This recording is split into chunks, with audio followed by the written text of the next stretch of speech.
चारित्र प्रमत्त और अप्रमत्त इन दो गुण स्थानों में होता है और सूक्ष्म सांप्राय एक सूक्ष्म सांप्राय 10वें गुण स्थान में ही होता है। ये लिखा है जो आपने पढ़ा है वही लिखा है। हाँ, मेरी में नहीं है, एक लाइन छुट्टी है तो मैंने फिर उसको संस्कृत से देख के लिखा था। हाँ ठीक है। जो परिहार विशुद्धि है वो केवल छठे सातवें गुण स्थान में होता है। जो छठे सातवें गुण स्थान वाले मुनिराज हैं उन्हीं को होता है। सूक्ष्म सांप्राय हमने पढ़ाई कि दो, जहाँ सूक्ष्म लोभ का उदय रहता है 10वें गुण स्थान में।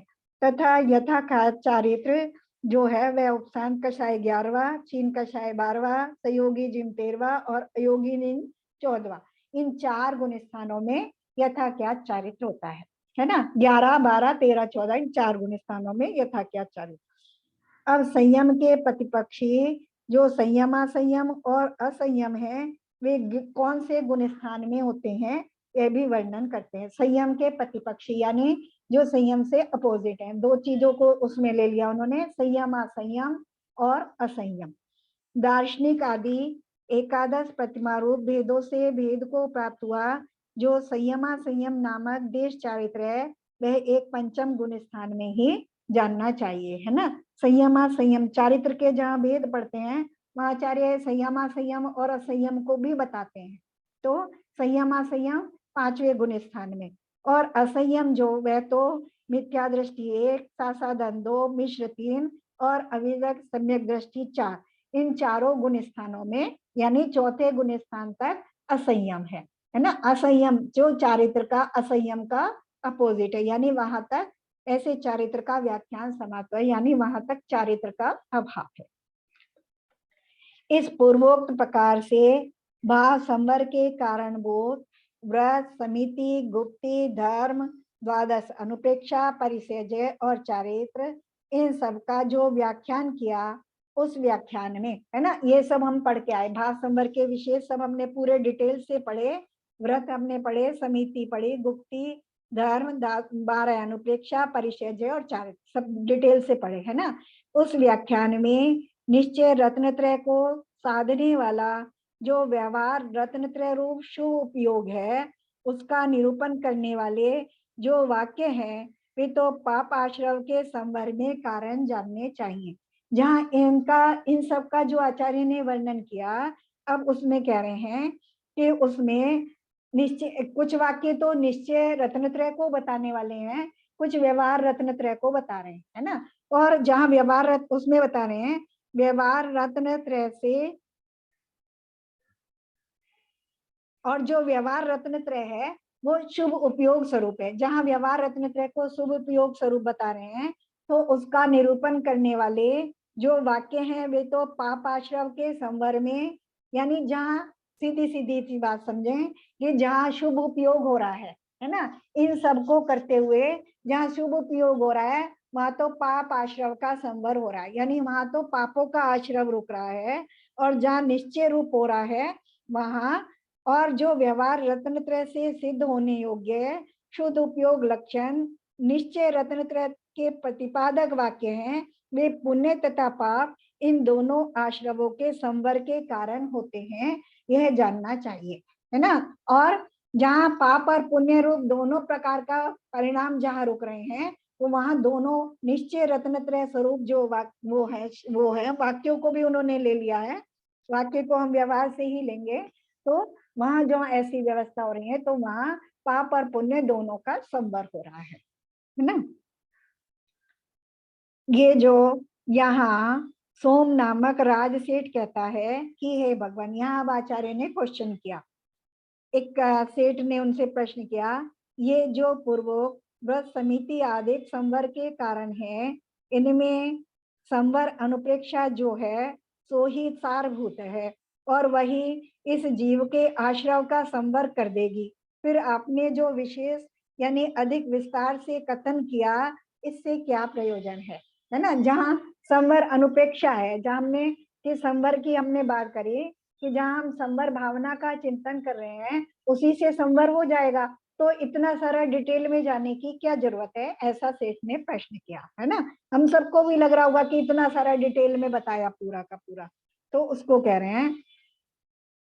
इस प्रश्न का उत्तर भगवान नेमिचंद स्वामी ऐसे देते हैं कि मन वचन तथा काय इन तीनों गुप्ती स्वरूप जो निर्विकल्प समाधि है उसमें स्थित जो मुनि है उनके तो उस गुप्ती से ही पूर्ति अर्थात संवर हो जाता है। यानी जो निश्चय त्रय गुप्ती में जो स्थित हैं, जो मुनि तीनों गुप्तियों में स्थित हैं, उनके तो पूरी तरह संवर हो रहा है, उसी से हो रहा है।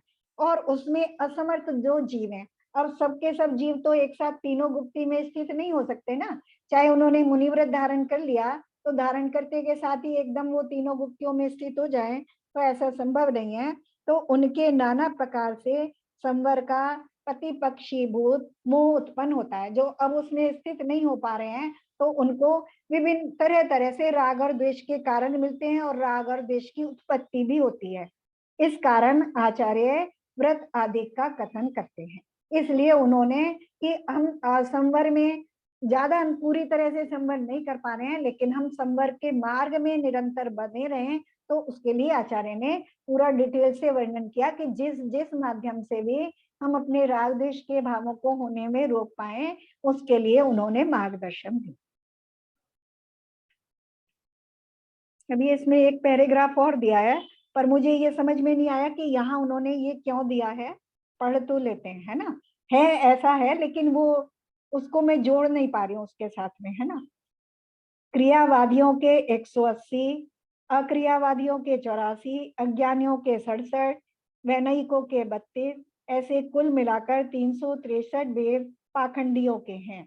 योग से प्रकृति और प्रदेश बंद होते हैं, कषायों से स्थिति तथा अनुभाग बंद होते हैं, और जिसके कषाय स्थान उदय रूप नहीं है तथा छीन हो गए हैं, ऐसे उपशांत कषाय व छीन कषाय और संयोग केवली हैं। उनमें तत्काल बंद स्थिति का कारण नहीं है। इस प्रकार संवर तत्व के व्याख्यान में 2 सूत्रों द्वारा प्रत्यय स्थल समाप्त हुआ। मेरे ख्याल से जो पहले भी वर्णन कराए कि वो और मतों के हिसाब से भी बताते हैं कि कहाँ बंद है, कहाँ संवर है, कहाँ आश्रव है, तो उसी से बताया उन्होंने। तो 363 मतों के नाम बता दिए कि क्रियावादियों के 180 जो क्रियाओं से मोक्ष होना मानते हैं, ऐसे 180 मत है ना। हम भी अगर केवल पूजा पाठ स्वाध्याय व्रत इत्यादि से अगर व्रतों का इनसे अगर हम मोक्ष होना मान लेते हैं कि इनके माध्यम से मोक्ष हो जाएगा, तो हम क्रियावादियों के अंतर्गत आ जाते हैं। और अक्रियावादी है ना, जिसे हम आचार्यों ने निश्चय राशि भी कि अरे कुछ करने की जरूरत नहीं है, बस अपनी आत्मा को जानो, अपनी आत्मा को समझो, है ना, ऐसा जो हाँ ऐसे केवल एक ही पक्ष को लेते हैं, ऐसे 84 मत हैं क्रियावादियों के। अज्ञानियों के 67, यानी जो जानते नहीं वस्तु के स्वरूप को, ऐसे 67 हैं। और वैनायिकों के कि सब भगवान बराबर हैं, ऐसे विनय या विनय करने मात्र से, अरहन देव की भी मात्र विनय करने से, है ना, विनय विख्यात होता है ना, एक विनय करने मात्र से जो मानते हैं कि मोक्ष हो जाएगा, ऐसे 32 मत हैं। ऐसे मिलाकर के कुल 363 मत हैं पाखंडियों के, है ना। तो और उन वो सब क्या है, बंध के कारण है, उनके माध्यम से मात्र आश्रव होता है, वहां संवर की कोई संभावना नहीं है। योग से प्रकृति प्रदेश बंद होते हैं, कषायों से स्थिति अनुभाग बंद होते हैं, ये अच्छे से हम समझ के आए हैं। और जिसके कषाय स्थान उदय रूप नहीं है, यानी जहाँ कषायों का उदय समाप्त हो गया है, कौन से गुण स्थान से, 11वें गुण स्थान से, है ना, आ तथा छीन हो गए हैं, ऐसे उपशांत कषाय। तो 11वां स्थान, 11वां तो जहाँ उदय समाप्त हो गया, उदय नहीं हो रहा है, और जहाँ अभाव हो गया ऐसा 12वां छीन कषाय। और संयोग केवली, उनमें तत्काल बंद स्थिति का कारण नहीं है, उनके अगर आश्रव हो भी रहा है तो वहां बंद नहीं है, है ना। इस प्रकार संवर तत्व के व्याख्यान से 2 सूत्रों द्वारा तृतीय स्थल समाप्त हुआ। अब सम्यक दृष्टि जीव के संवर पूर्वक निर्जरा होती है, इस कारण निर्जरा तत्व का व्याख्यान करते हैं। अब हमारी 36 नंबर गाथा कर चलेगी, जहाँ निर्जरा तत्व की बात करेंगे। कौन कौन से तत्व हो गए हमारे, जीव अजीव हमने पहले अध्याय में पढ़े, आश्रव बंद और संवर, ये 3 हम दूसरे अध्याय में पढ़ चुके हैं यहाँ तक। अब अगली क्लास में हमारा निर्जरा तत्व का विवेचन चलेगा, है ना। और अगर हम संवर करना प्रारंभ कर देंगे तो फिर निर्जरा की तरफ चलेंगे, ठीक है। तो थोड़ा सा कठिन विषय है, लेकिन समझना पड़ेगा, क्योंकि संवर निर्जरा किए बिना मोक्ष होने वाला नहीं है, और मोक्ष के बिना सुख होने वाला नहीं है ना। और अगर ऊपर चढ़ना है, जहां तक हम आ गए हैं, यहाँ तक भी आने के लिए हमने निश्चित रूप से पापों का संवर तो किया ही होगा, क्योंकि बहुत पुण्य से मिलते हैं, ये हमने क्रम से देखा। तो यहाँ तक हमने पापों का बहुत संवर किया है ना। लेकिन केवल पापों का संवर कर देने मात्र से और कुछ समय के लिए संवर कर देने मात्र से मोक्ष मार्ग नहीं बनता है। पापों का पूर्ण रूप से संवर करना पड़ता है, और पुण्य का भी जहाँ संवर करना पड़ता है, पहले पापों का ही संवर होता है ना। जब तक पापों का संवर नहीं हो रहा है, तब तक तो पुण्य का संवर रुकता नहीं है ना। क्योंकि पुण्य का आश्रव तो 13वें गुण स्थान तक, वहां तक साता वेदनी का आश्रव है। तो इसलिए जो हमने कर लिया है अब उससे नीचे ना जाए, क्योंकि हम बहुत ऊपर आके बैठे हैं। तो अपने को ज्ञाता दृष्टा भी बनना है। तो ज्ञाता दृष्टा बनने में भी एक महत्वपूर्ण चीज है कि वहां भी अपने को मुख्य रूप से ही जानना और देखना है ना। एक ज्ञाता दृष्टा बनना, तो एक हम करते हैं सभी चीज को, ज्ञाता दृष्टा बनना साक्षी भाव से देखना है ना। सरिता जी कराती है ना कि साक्षी भाव से देखना। तो साक्षी भाव से संसार को देखना वो तो एक है ही, लेकिन उससे भी ज्यादा महत्वपूर्ण है अपने आप को भी जानना और देखना। क्योंकि संसार को हमने देख लिया और जान लिया, लेकिन अपने को जाना और देखा नहीं, तो उससे भी हमारा काम पूरा होने वाला नहीं।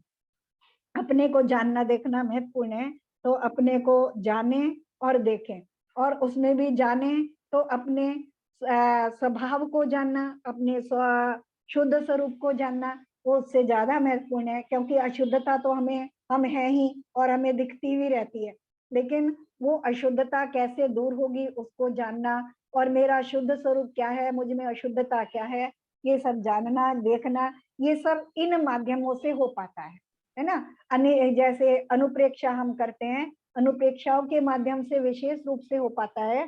तो हमारी जो स्थिति है, वहां भी हम 12 भावनाओं का निरंतर चिंतन कर सकते हैं और अपने आप को ऊपर उठा सकते हैं। इतना ही मुझे समझ में आया है ना। और जहां आपको लोगों को जो समझ में आ रहा है, या जो नहीं समझ में आ रहा, तो वो भी बात करो। फिर सब लोग शांति से बैठे रहते हैं, ऐसा लगता नहीं है कि हाँ पार्टिसिपेट हो रहा है, कुछ समझ में आ रहा है कि नहीं आ रहा है। कभी कभी मुझे लगता है पता नहीं समझ में आ रहा है कि नहीं आ रहा है।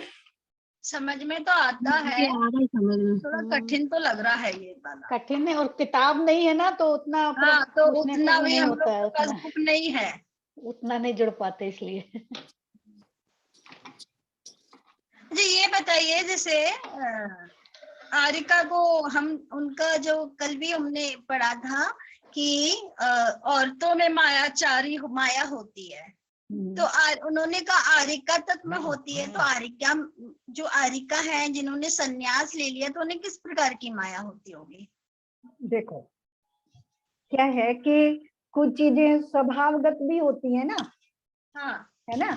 जैसे हाँ, कोई मान लो सिंह की योनि में उत्पन्न हुआ है ना। हाँ, अब घास खाने का उसका स्वभाव नहीं है ना, वो घास नहीं खा पाएगा, ऐसे स्वभावगत होती है। तो उस अपेक्षा से कथन किया जा रहा है, और जो कथन है वो पूरे 100% नहीं होते हैं। अच्छा, है ना। ये एक चीज है, देखो जो कथन किए जा रहे हैं वो अपेक्षाकृत किए जा रहे हैं, है ना। अपने जिन धर्म की ये विशेषता है, ये मान के चले कि वो अपेक्षाकृत किए जा रहे हैं। तो वहां उस कथन उससे कहा जा रहा है कि जो त्रियंच गति का बंध है और जो स्त्री पर्याय का बंध है, वो विशेष मायाचारी करने से होता है ना। मतलब पूर्व हमने मायाचारी विशेष रूप से की होगी, तो हमें इस पर्याय में उसका बंध हुआ। और जिस चीज को हमें संस्कार पड़े हुए हैं, तो वो संस्कार एकदम से नहीं छूट जाते ना। जैसे पंखे का बटन बंद कर दो, उसके बाद भी जो उसमें घूमने का संस्कार पड़ा है वो थोड़ी देर तक चलता रहता है ना। तो चलता रहता है, तो उसी तरह से जो हमारे पूर्व के संस्कार पड़े हुए हैं वही तो भाव कर्म रूप है ना। जिस तरह की मान लो, जैसे अभी हम देखो इसको ऐसे समझे उदाहरण के लिए, जैसे हम स्त्रियां हैं मान लो, है ना, और स्त्रियां हैं तो हमारा आधा समय तो मायके में बीतता है, आधा समय ससुराल में आकर के, कुछ समय मायके में बीतता है, कुछ ससुराल में। मायके का जो वो है वातावरण है वो अलग प्रकार का है ना, ससुराल का अलग प्रकार का, बहुत लोगों के लिए होता है, कुछ लोगों के लिए नहीं भी होता है कि एक जैसा मिल जाता है। लेकिन जो हमारे मायके में जो हमारे संस्कार पड़ गए हैं, वहां अब दूसरे वातावरण में आ गए, उस हिसाब से हम ढलने भी लगे तो भी हमारे पूरे संस्कार नहीं जाते ना बचपन के, नहीं जाते, है ना, पूरे के पूरे नहीं जाते, चाहे हम कितना भी बदल जाएं वहां आकर के, है ना, कितना भी बदल जाएं, लेकिन कुछ ना कुछ जड़ में पड़े रहते हैं। तो ऐसे जो पूर्व हमने मायाचारी के कारण हमने बंद किया, वो संस्कार हमारे पड़े रहते हैं। और अगर हम उसी तरह रहे, यानी जैसे हमारे मायके के संस्कार थे, हम यहाँ करके बदले नहीं, है ना, बदले नहीं, तो वो और दृढ़ता को प्राप्त होते। तो अच्छा, यहाँ से फिर से स्त्री होने की या त्रियंच होने की संभावनाएं ज्यादा बन जाती है ना। लेकिन अगर हम मायाचारी करना छोड़ें और अपने आप को बदलना चाहे तो बदल भी सकते हैं, है ना, जैसे मायके से आके ससुराल में जो बदलना चाहे ससुराल के हिसाब से वो बदल भी सकता है, अपने हाथ में है। तो जो बदलना चाहे और जो बदल ले, यानी मायाचारी के स्वभाव को छोड़ करके सरलता में आने लगे, तो वो फिर उच्च जाति की स्थिति का, अगली गति का, उच्च जाति का बंद करता है। तो ऐसे ही मान लो हमने आर्य का पद धारण कर लिया, है ना, लेकिन फिर भी वहां अब समूह में रह रहे हैं, आरिका में रह रहे हैं, तो आरिकाएं भी अकेली तो रहती नहीं है बिल्कुल भी, है ना, वहां भी समूह में रहती हैं। वहां भी अगर उनके मायाचारी का उदय विशेष होता है और वो उसको परिपुष्ट करती रहती हैं, तो वहां से वो देव भी बनेंगी तो देवी बनेंगी, है ना, स्त्री पर्याय मिलेगी वहां से भी, अगर मायाचारी बनी रही तो स्त्री पर्याय मिलेगी। और लेकिन अगर वहां मायाचारी का अभाव होकर के उन्होंने अपने व्रतों का सम्यक रूप से पालन किया और अपने स्वभाव में जाने का सम्यक पुरुषार्थ किया, तो देव पद को भी प्राप्त करती हैं, जैसे सीता जो 16वें स्वर्ग में जाकर के प्रतिष्ठित हुई, है ना। तो दोनों चीजों को हम वैसे ही समझ, मतलब मुख्यता वहां रहती है। अब हमें क्या करना है, तो अगर हमें आगे फिर से स्त्री नहीं बनना है या तिर्यंच नहीं बनना है, तो कम से कम इस बात पे ध्यान रखें कि मायाचारी ना करें ज्यादा, है ना, सही है। इधर के उधर लगाने में सबसे ज्यादा स्त्रियां होती है ना, इधर के इधर से उधर लगाना, चुगली लगाने में, तो ये सब मायाचारी के अंतर्गत आता है, चुगली इत्यादि। चुगली आता है या फिर जो मन में कुछ और बोलो मन कुछ में चल और, रहा वो वो भी आता है। चुगली भी तब करेंगे जब मन में कुछ और चल रहा होगा, तभी तो हम करेंगे, है ना। एक की बात दूसरे के सामने तब कहेंगे जब हमें लगेगा कि अरे हाँ, उसकी बात उसने तो हमें मना किया था बताने के लिए और हम बता रहे, अरे हम बता देते हैं, उसे भी पता चलना चाहिए वो क्या कह रहा था। तो मन में ये चल रहा होता तभी तो बताते हैं दूसरे को, नहीं तो क्यों बताएंगे, बता। चुगली, बाहर से तो हम तारीफ कर रहे हैं और मन में कह रहे, मन में है हाँ, कि नहीं ये वो तो कैसी है, वो और तो भी बड़ी मायाचारी मायाचारी है है, ना। वो और भी हाँ। बड़ी मायाचारी है ना। काय की कम होती है, वचन की उससे ज्यादा होती है, मन की उससे भी ज्यादा होती है। बंद में भी इसी तरह से काया से जितनी मायाचारी होगी उससे कम बंद होता है, वचन से होगी उससे ज्यादा बंद होगा, और मन से जितनी मायाचारी होगी उससे और ज्यादा बंद होगा। सबसे ज्यादा शो ऑफ करने की प्रवृत्ति हम लोगों में ही होती है ना। आदमी लोग इतना शो ऑफ नहीं करते, है ना, और शो ऑफ करने के पीछे क्या होता है, मायाचारी तो है, जो हम है नहीं वो दिखाना चाह रहे हैं। तो शो ऑफ करना मायाचारी नहीं है क्या, मायाचारी है, स्त्रियों में ही होती है ना ज्यादा। बुरा तो नहीं लग रहा किसी को, नहीं लगना चाहिए, मैं खुद भी स्त्री हूँ। कोई पूछ कर स्त्रियां तो नहीं, स्त्रियां तो वो ले लेती हैं, दीक्षा ले लेती हैं, फिर उनको किस तरह की मायाचारी होती होगी, वो तो धर्म में ही रहती वही है मैं ना। पूछ रही थी ना। हाँ। देखो, स्त्री की जोड़ो, पुरुषों के भी, पुरुष होकर के भी, मुनि होकर के भी मायाचारी हो जाती है, ऐसे तुमने बहुत सारे उदाहरण पढ़े होंगे, पढ़े हैं क्या, मैंने बताओ ज्यादा भाभी, पढ़ा याद नहीं आ है गया ना, होगा, इसीलिए पूछ रही थी, याद आ नहीं गया होगा, जो नहीं याद। नहीं आया, वो जो हाँ, 1 मास तक मुनि थे, वो तो वहां से अच्छा, विहार कर हाँ गए, हाँ, उनका उनकी था, जगह दूसरे उनका आ था, गए, हाँ हाँ है हाँ ना, उनकी हाँ जगह हाँ। दूसरे आ गए। अब देखिए, जब, मायाचारी नहीं थी, केवल उनको अच्छा लगा था, सब लोगों ने इतना हाँ सम्मान दिया था तो उनको अच्छा लगा हाँ, था बस। अच्छा लगा और हमने कुछ छुपा लिया तो वो मायाचारी है, हाँ, उन्होंने अपना छुपाना इंट्रोडक्शन नहीं दिया मायाचारी था। हाँ हाँ। है ना, छुपाना भी मायाचारी है, सब मायाचारी के भेद हैं सब, छुपाना चुगली भी है। करना, शो ऑफ करना, छुपाना, ये सब मायाचारी। अच्छा अच्छा। आंटी लेकिन अगर उसके पीछे कुछ पर्पस हो, जैसे कि अपन सोचते हैं कि किसी का दिल ना दुखे तो उसकी मतलब तारीफ कर हाँ, दो, बुरा ना हाँ, बोलो, तो वहां हमारे मतलब हाँ, वो हमारे भाव है, वो मायाचारी में नहीं आता है। मायाचारी में मैंने बताया ना, छल करना, किसी को ठगना, है ना, किसी की चुगली करना, है ना, चुगली करके मतलब उसके भले बन जाना। अब दूसरे को चुगली कर रहे हैं, उसने तो हमें अपना समझ के अपनी बात बताई, है ना, और हमने दूसरे को बता दी, तो हम उसके भले बनने के लिए उसको बता रहे हैं ना, कि है ना, तो हमारे अंदर क्या हुआ, मायाचारी हो गई, है ना, उस तरह का भाव आना जहां हम, और अगर हम दूसरे का भला चाह रहे हैं तो अगर हम तब ऐसा काम करें तो वो मायाचारी के अंतर्गत नहीं आता।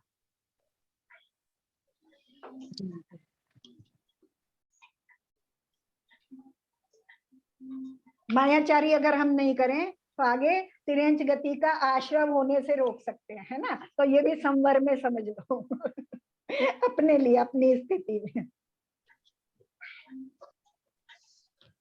जिनवानी स्तुति कर ले। भगवान के ज्ञान से सूझे लोकालोक, तो वाणी मस्तक नमो सदा देर सूदो। हे जिनवानी भारती तो जपू दिन रैन, जो तेरी शरणा गए सो पावे सुख चैन। दे भजो अरियंत को गुरु सेवा, निर्गन दया धर्म पालू सदा, यही मोक्ष का जिनवानी।